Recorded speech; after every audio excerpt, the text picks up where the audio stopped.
राष्ट्र सर्वप्रथम, राष्ट्र सर्वप्रथम, राष्ट्र सर्वप्रथम, राष्ट्र सर्वप्रथम। मुख्यमंत्री निवास भोपाल में लोकतंत्र सेनानी प्रादेशिक सम्मेलन का आयोजन किया गया। इस अवसर पर मध्य प्रदेश के मुख्यमंत्री डॉक्टर मोहन यादव भी मौजूद रहे। इस दौरान कार्यक्रम को संबोधित करते हुए सीएम ने आपातकाल को याद करते हुए कहा कि भारत में लोकतंत्र की पुनर्स्थापना के लिए सेनानियों ने जो संघर्ष किया उसके लिए समस्त देशवासी उनके कृतज्ञ हैं। वहीं मुख्यमंत्री ने लोकसभा में ओम बिरला का अध्यक्ष चुने जाने की चर्चा की और कहा कि उन्होंने अपने पहले संबोधन में आपातकाल के समय लोकतंत्र सेनानियों के संघर्ष को याद किया। इसके साथ ही सीएम ने लोकतंत्र सेनानियों के बच्चों के लिए निवेश व उद्योग स्थापित करने की भी बात की।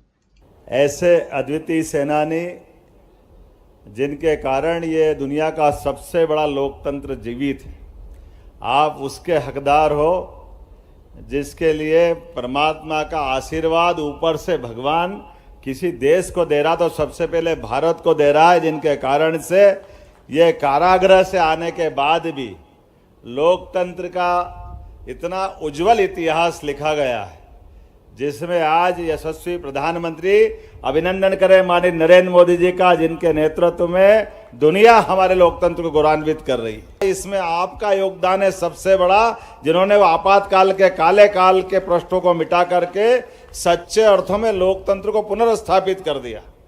हम केवल कल्पना करें कि वो 75 का आपातकाल कोई कारण से आपका संघर्ष नहीं होता तो कितने साल हुए थे आजाद हुए को देश को? 20 साल तो हुए ही थे। आपके इस संघर्ष के कारण से सारी की सारी व्यवस्था सुव्यवस्था में बदली। दुनिया की सबसे अनुशासित फौज गर्व से आज हमारे साथ खड़ी है।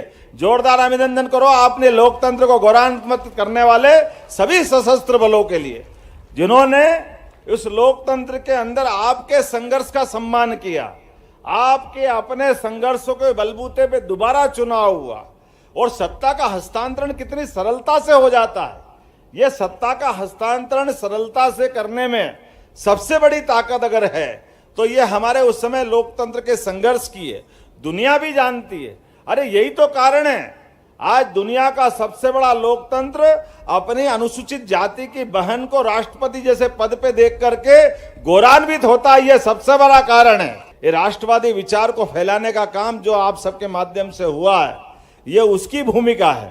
और सरकार के अंदर जैसा कहा गया है कि हम और आप काम कर रहे हैं, लेकिन मैं भी लोकसभा की बता रहा था, तो लोकसभा के अंदर निर्वाचन का मसला आया। अपना फॉर्म भी भरा, उनका भी भरा, हमारा उम्मीदवार डिक्लेयर हुआ, उनका उम्मीदवार भी डिक्लेयर हुआ। और आज आनंद आया, ओम बिरला जी ने जैसे निर्वाचितों के पहला भाषण दिया, उन्हें लोकतंत्र सेनानियों के उस समय के संघर्ष को याद किया कि यह उनकी देन है, यह उनका नमन है, उनका सम्मान है। जनता की लड़ाई, जनता के लिए, जनता के द्वारा लड़े जाने का और जयप्रकाश नारायण जी का वो नेतृत्व, और हम सब तो और भाग्यशाली है। ऐसी कोई दुनिया के अंदर मिसाल नहीं मिलेगी। इतना अच्छा अनुशासित अपना संगठन भारतीय जनसंघ, उसकी कुर्बानी देखो, जिनने अपने इस लोकतंत्र के लिए, लोग कहते हैं हम बहुत जिद्दी हैं, बहुत कट्टर हैं, बदलते नहीं हैं, लेकिन हम तो वहां तक बदलते कि अपनी पार्टी का ही विलीनीकरण कर दिया, जनसंघ को हमने समाप्त कर दिया। केवल लोकतंत्र के कारण से यह गौरवशाली पक्ष भी हमारे सामने है। और जैसे कहा गया कि कमल का दल पानी में जाए या बाहर आए, उस पे पानी का असर नहीं हो। हमने भले ही विलीनीकरण कर दिया, लेकिन जिन मुद्दों को लेकर हम लड़े थे, जिन विषयों को लेकर हम आगे बढ़े थे, आज तक भारतीय जनता पार्टी बनकर के जिन जिन मुद्दों को लेकर हमने राजनीतिक यात्रा की थी, सरकारें बनाने के बाद हमारा सपना क्या होना चाहिए, तो एक बार फिर अब अभिनंदन करें माननीय नरेंद्र मोदी जी का, जिनके सामने आप सब लोकतंत्र सेनानियों ने जो लंबा संघर्ष किया था, वो परिणाम हमारे सामने आ रहे हैं। वो सारे के सारे धारा 370, 3 तलाक, सुशासन, सुचिता, लोकतंत्र के अंदर हमारा आचरण, जो व्यवहार, कितने प्रकार से बात करें, किसी भी इतने बड़े देश के, इतनी विविधता वाले देश के सामने 10 साल की अवधि बहुत छोटी सी होती, कोई हिसाब नहीं लगाते हैं उसका, लेकिन इतनी छोटी सी अवधि में भी कितने आयामों में काम किया।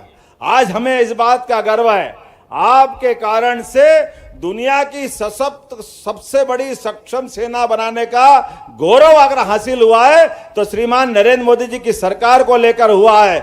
लेकिन आप सब ने मिलकर के जो संघर्ष किया, मैं आपको बधाई देता हूं। इसके अलावा आपके अपने परिवार के अंदर भी बच्चे बड़े हो रहे हैं, नया व्यवसाय चाहिए, कोई काम धंधा चाहिए, तो हमने निश्चय किया है कि अलग अलग प्रकार से निवेश के सारे मामलों में जिनको अपने उद्योग धंधे लगाना है, कोई कामकाज करना है, जिनको लघु उद्योग, कुटीर उद्योग, हैवी इंडस्ट्री जो भी काम करना है, आप सूची बनाकर उनके बच्चों की भी देंगे तो उनकी प्रशिक्षण कराकर यथा योग्य जैसी व्यवस्था है उनके रोजगार के प्रबंधन भी अपनी सरकार के द्वारा किए जाएंगे। तो मेरी अपनी ओर से एक बार फिर इस पूरे आयोजन के प्रति आपके प्रति शुभकामना है। राष्ट्र सर्वप्रथम, राष्ट्र सर्वप्रथम, राष्ट्र सर्वप्रथम, राष्ट्र सर्वप्रथम।